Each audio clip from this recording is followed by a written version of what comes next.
On this short tutorial, I'm gonna show you how to get Instagram 60 seconds story option. So if you wanna start posting the longer stories on Instagram, this video might help you a lot. So all what you wanna do, guys, there is actually two ways to get this option. The first way is you have to go into the Play Store or the App Store, search for Instagram and click on Update. That's the first way. The second way is go to the settings, go to the apps, open the apps, go to Instagram, and then click on this uninstall option to remove Instagram from your phone and then reinstall it again.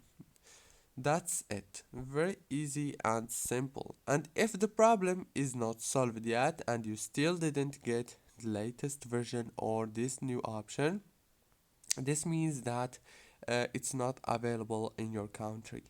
Don't forget to like, subscribe.